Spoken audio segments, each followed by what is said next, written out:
every store, you know, it's all good, but I don't really do, you know, no disrespect to you, but I don't do or say things for Maino to hear it. I do it because that's the way I feel. No, but that's why I just said it. Yeah, because no. why as you saying it, I'm saying to myself that him, you know what I mean? Like there's levels to life, bro, and there's levels that the things that help a person. It might not be about you. It's just the fact that if he heard that probably would change or click something in him. I don't know if anything.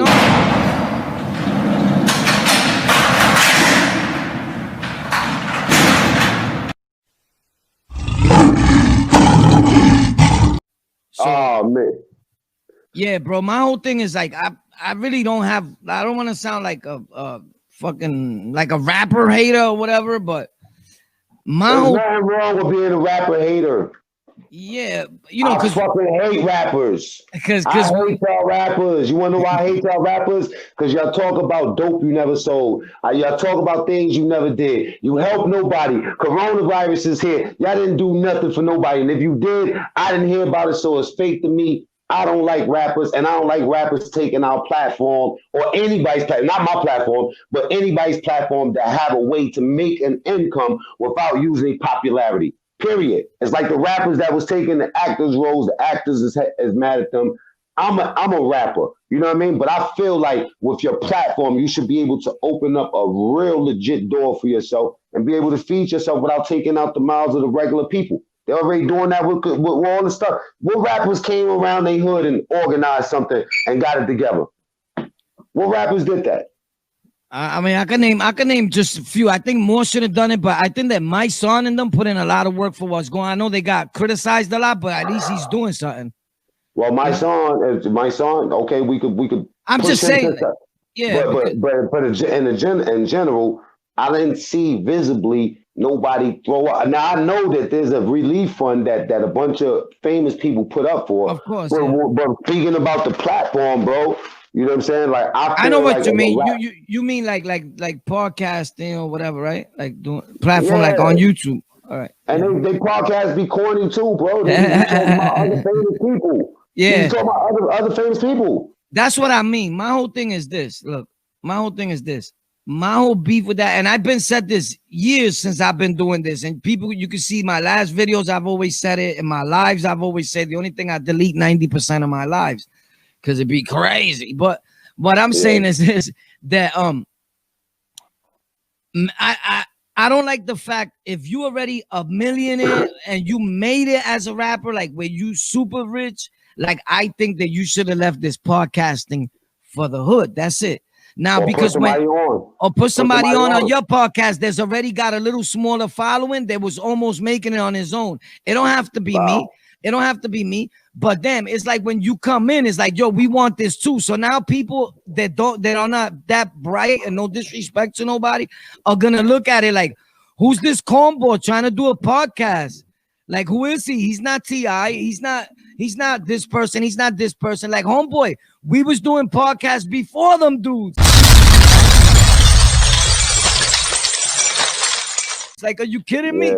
You understand? I feel like if sometimes like I can't name too many rappers that I've seen. The only one I respect that's doing it now, that I really respect, that I know they was really in the street and they got things to talk about, but he's not gonna say a lot of street shit, because I remember, and I was hanging out in that area like Nore Street and Gates and all that, is Maino.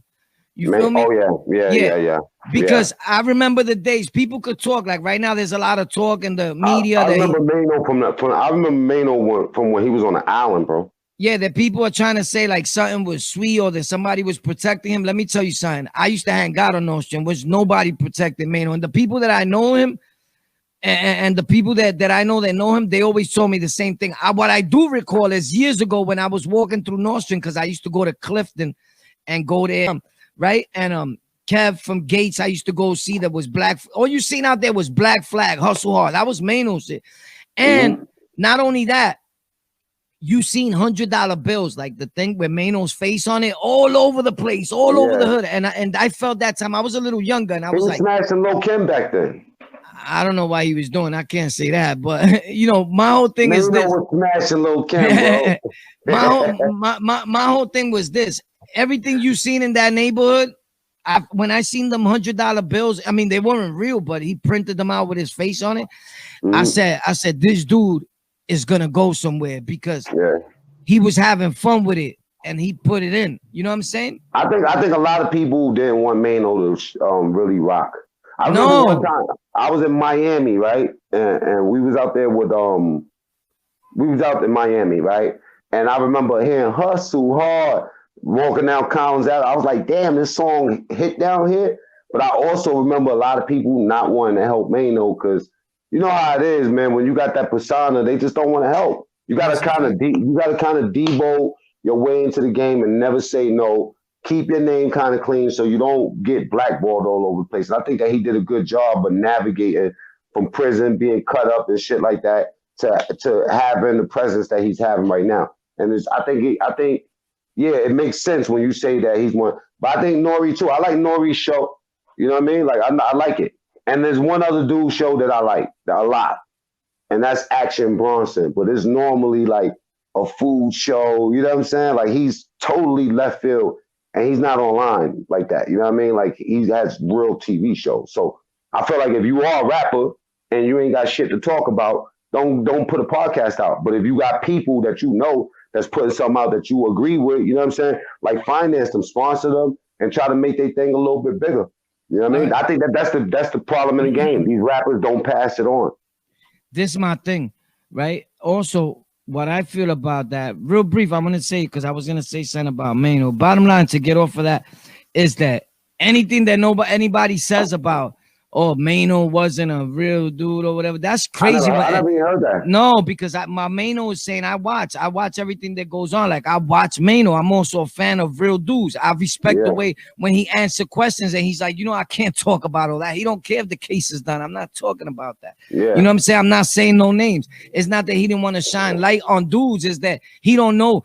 Listen, a lot of times the FEDS didn't know about people till they made a video or till you post them on your show. Ooh. You know what I'm saying? Or a fact. Or up to someone like, what about if Maino did mention somebody on Queen's Flip and the FEDS didn't know about them, but now they know about them because Maino said his name. Don't matter if it was a case 20 years ago. Now they'll be like, yo, let's take a look at this dude. That's why even right now when I shouted out those dudes, I felt like kind of funny, and that's why I understand what I mean. I don't mean no harm. I mean to shout you out. But even though they did bids already, it is what it is. But I was there on Clifton. That's a fact. So whoever knows. But one thing I could remember is that I was always rooting and happy for him because I knew people that knew him. And people, when I was hanging out on Southside Jamaica and I was on 192 in Jamaica with Unique. That's missing. That's missing today, bro. You see that feeling you just said? The feeling to want to show motherfucker love. You know what I'm saying? Yeah. Like I feel like that feeling or that we don't see that a lot today. What we see is competition, bro. You never see somebody salute or just like, you know what? I seen you put the faces on the bills and it resonated with me. So even though you didn't know me, I seen and I verified that you've been doing things since, XYZ. You dig? Bro. So I feel like that character of people is missing. That you did that, bro. I love that. You feel me? Bro, check this out. Or the ability to support you.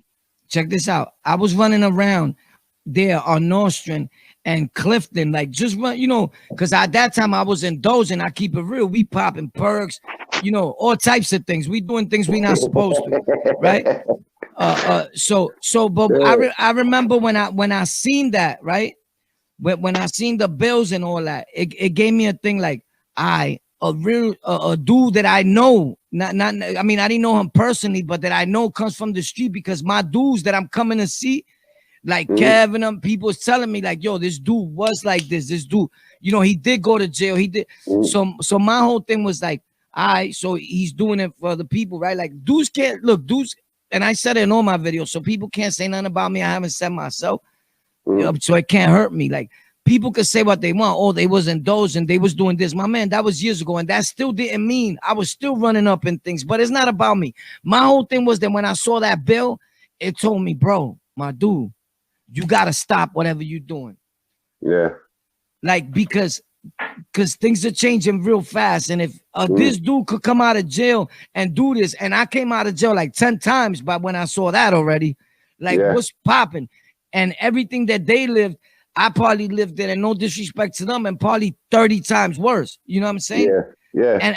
And what was what the difference is though, Warpath is at the end of the day, you could have the same opportunities. It's about who wants something more. You feel me? And our times of growing is different. We might have the same 10 things in front of us, and I might have to go through it 8 times and be like, you know what, I'm gonna do this. And you might have to go through it 10. Some people just have to go through it 1 time, still get the same recognition you get, but they get a different reality that comes with it too, because they went and chased something different. You know what I'm saying? Facts. So it's all about the individual. But when you got a cat that's close to you, I understand that, because coming up in the Bronx, like seeing rappers like Slick Rick in my neighborhood, and you know what I'm saying, Kid Capri, that kind of made me think that, you know what, trying to chase the rap game, it might be a real thing for me.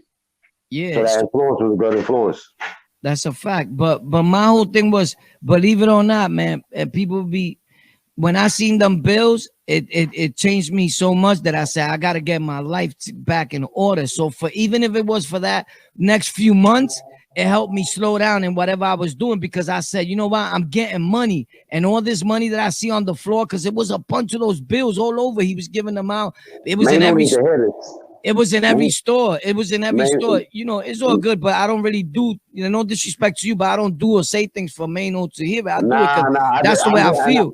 No, but that's why I just said it. Yeah, no. Why as you saying it, I'm saying to myself that him, you know what I mean? Like there's levels to life, bro, and there's levels that the things that help a person. It might not be about you. It's just the fact that if he heard that probably would change or click something in him. I don't know if anything. No, I know exactly what you mean. But not you know what I mean? And you, I mean, you could be an anonymous person for at the end of the day. The thing is that somebody influenced a cat that might have been going a totally different way. And he might have even known that move that he did resonated like that. You know what I'm saying? It's a good look, bro. It's a good look. So I know you ain't doing that just, I already know, bro. You know what I'm saying? So but I'm just saying. My whole thing. So I'm gonna be real, bro. It like bothers me sometimes when I hear people like make up all these stories and lies about him, and I be like, bro, that's not true. You know, and I didn't need to be with him every day or know him like that.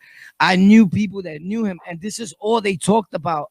The dudes that I would go talk to, because I wasn't your average cat. And you can ask anybody from there, and if they say yeah, they lying, because they just clout chasing, bro, for real. Because my whole thing is this.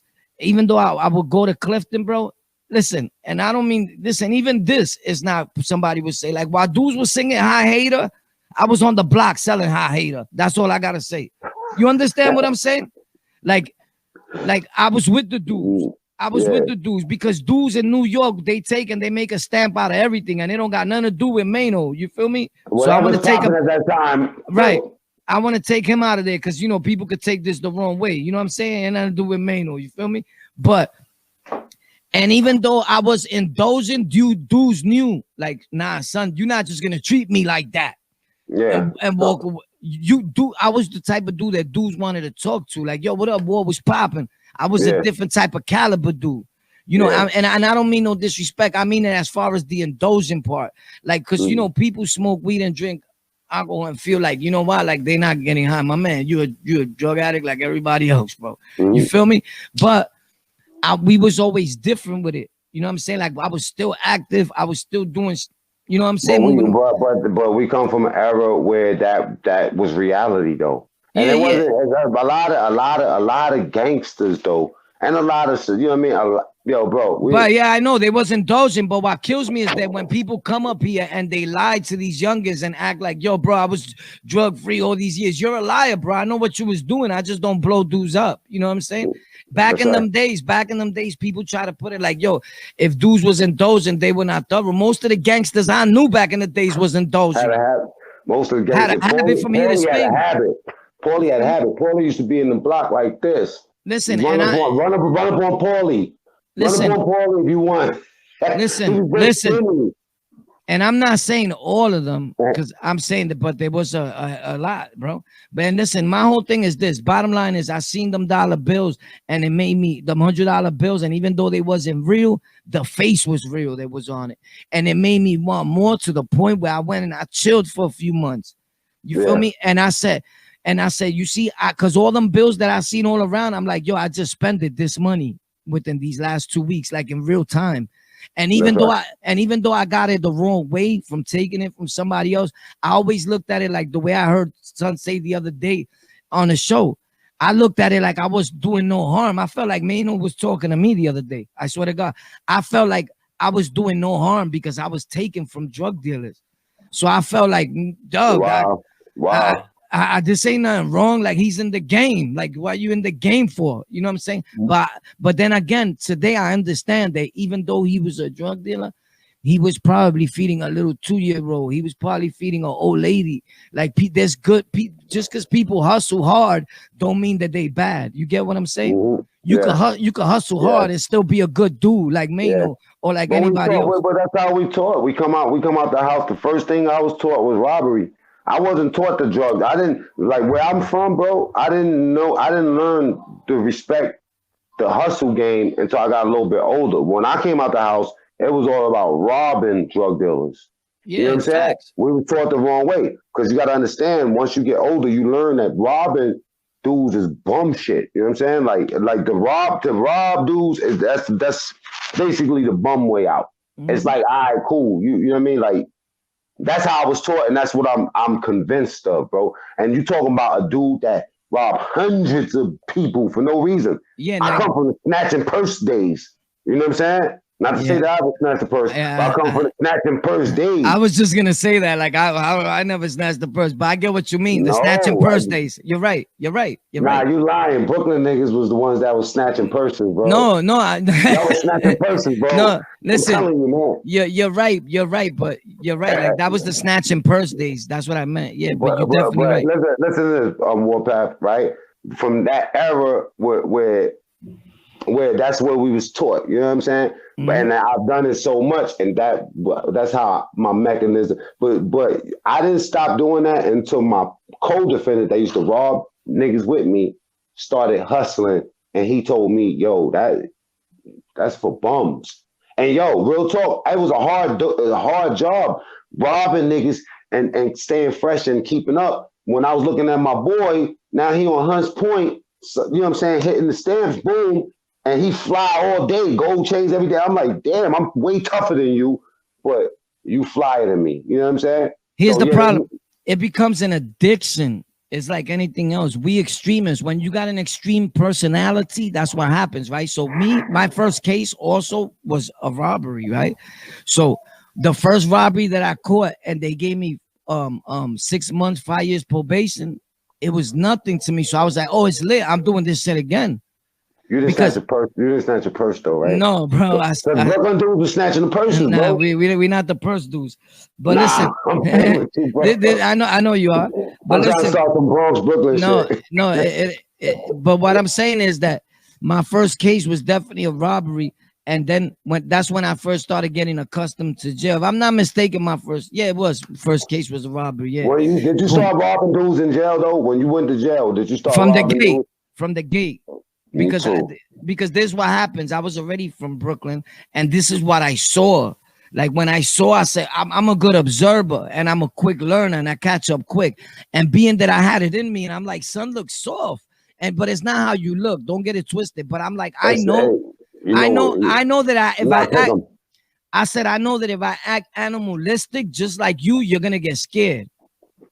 So I already knew, like, yo, even though you may be a little scared or not knowing what's gonna happen, I don't know if scared was the right word, but you need to do something quick, my dude, before you become homeboy that just got robbed. And I didn't want that for myself. Yeah, you should first say when you come through the gate and the dudes that was with you through the pens and everything, they was talking crazy, and then you got in the house, and then you got up in the morning and you seeing dude with a black eye. You know what I'm saying? 2 different sneakers, one looking like Homie the Clown. And you're like, oh. But listen, that's why I never. Different.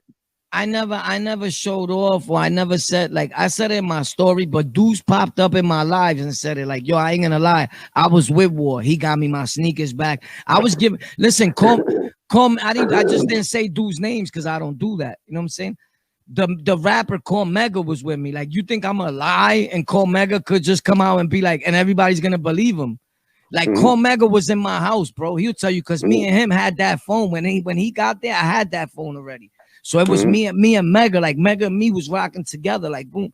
And in the comments, one dude said, "Oh, I can't believe that you said you and your," like, look, when I say a story, I don't get full into detail. I just say it real quick. Like, it wasn't like I kept hanging out with Nene all day after that. Like, that's crazy. Yeah. But that's the comments for you. Like, once we found out it was a rap, and then he said, "Oh, you and Mega in the shower," like, that sounds crazy, bro. If you ever been to the island, don't nobody take a shower alone. It's rare. My man, I know I used to do it and be like, yo, I'm in here. But that's because that at that time I had that situation under control.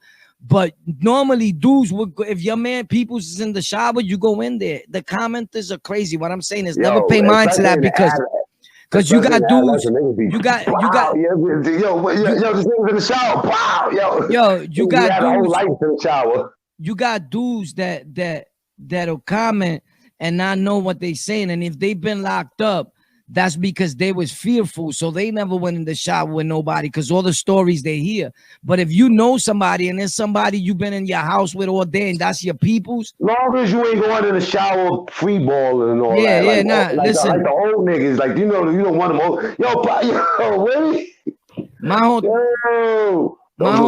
My whole thing is that those times are over, and even then, there's not too many dudes that you could go on Rikers Island and just there's like 5 or 4 shower heads, and they working, and you're just gonna be in there showering by yourself, and Duke is gonna wait until you finish a whole hour in the shower. Duke is gonna take a shower. He got a visit. He's jumping in there. And if you ain't got nothing to worry about, you ain't got nothing to worry about. A lot of dudes feel certain ways because you really feel a certain way. You get what I'm saying? You that way. Up north, that's a no-go, man. Just get in the shower, man. What are we talking? Yeah, that's listen, that's what I'm saying. I don't know where dudes got, where homeboy commenting like that got that from. That just stood out to me because I'm like, you could tell that a lot of these corny dudes, you could tell they probably never been nowhere. Because if you ever bit it, like really bit it, you would know that. Where you taking a shower? I mean, it changed. Where you taking a shower by yourself? Not in certain places you might, okay. Or you get on the line or whatever. But in the places I've been, it was no line. It's an open shower. Everybody get in there. There's no covering the toilets. You got to make your own cover and all that. So unless you're in a cell for the bathroom. You know what I'm saying? Yeah. But you know what I mean? Dudes will be walking right by. You like, you pushing. You shitting. You almost can't. In the fall building. Remember those low ass walls? It'd be like you looking at your man. Your head's right here. His head's right there. Like, what up, bro? Yeah. He's got the magazine and everything. Yeah, bro. Like it's like dudes are bugged out. If you bid, then you know these things. Period. Right. That's what I'm saying. Especially in New York. In New York, it's different. That's all I'm saying. You feel me? In New York, we don't run off a dude. The gang that got the jail locked down is the gang with the most tattoos on their face, without no disrespect to nobody. And Rikers Island in New York jails, it be a dude this little, a midget. I swear to God, with all respects to everybody, bro. Not even 3 something. That's word to my mother. I seen it done. You can ask anybody. And I just don't want to say Duke's name, but there was a dude 10 times smaller than me, bro, and it made me happy. Because I'm like, oh, it's lit. I'm a giant next to these people. Yeah. And he had it smashed. If you went in his house, whether he was in pre-Bing or when he was in the Bing or when he was in Pop Dog, I was with Batman and Robin too. And I I heard Wildcat, a few people say they was around them. When I got there, I think Wildcat was in the box or something. Because I did hear his name. I'm not a hater. You know, I said it before. You know what I'm saying? But I think he was never around me, or I don't think he was out in population when I was there. But remember when they first was in the island before they went up north, it was like, it wasn't my first times coming through, but I was in Marfo Lower. So Marfo Lower, we used to come out to like our own mess hall and everything. You know what I'm saying? Listen, I remember you would walk through the tunnels under the thing and go to Mar 2, and the mess hall was under Mar 2. I remember Miss Abdul Yeah. used to run that house. Miss Abdul, I was around Miss Abdul. I know you're talking about. At those times, then that jail, well, I'm talking about the 4 billion adolescent. It was like Tarzan was there. I'm talking about like the Spanish dudes was Tarzan. Oh, I always remember the dude, Deadeye. I seen him a few times because I remember him coming through. But if I'm not mistaken, I could be wrong, and I'm not definitely. Was you there? Was you in Marfolo when Wild Bill was there? Well, I'm not good with names. I was there with Super Dave, Roe, Spanish Roe. Super Dave is black. He was on my side. I remember. I was there. Listen, I was there the time. You remember this crew called Purple City from Harlem? Yeah. Boo Black and them niggas. I was Boo Black as the dude. Boo. When I got there, you can ask Boo Black. I was with Boo Black in that. That's my dude. Facts. They from 122nd. There's a fact from Taino Towers. Now check this out, right? If I'm not mistaken, Taino Towers. So anyway, check this out. Boo Black. When I got there, that's what happened. The whole shit. I just didn't want to. I changed the name because you already know. Zai and them niggas. Listen, but what I'm Zai, the one the light eyes, the little short one. Zai, I think that's light skin Zai. Anyway, we talk about him. Anyway, I know Boo Black and I know Boo Black in them. Boo Black was there, right? The Chinese was down there too, right? They was in my house, bro. That's what I'm saying. I remember. The Asian, them Asian kids, they're the ones that had the phones, everything that happened. My man, somebody took a dude that I knew sneakers. I said the story. I got the sneakers back. I wasn't even in the house 5 minutes. I had the sneakers, and my man that they took his sneakers, he had 45 minutes on the phone from the muscle. Let me tell you something, a story real quick about Boo Black and them Asian, Boo Black is a good dude. The only thing, of course, homeboy that I know, of course, he's not feeling them because when he got there, he had purple uptowns and they were Purple City. They wanted those. But I'm going to keep it 100.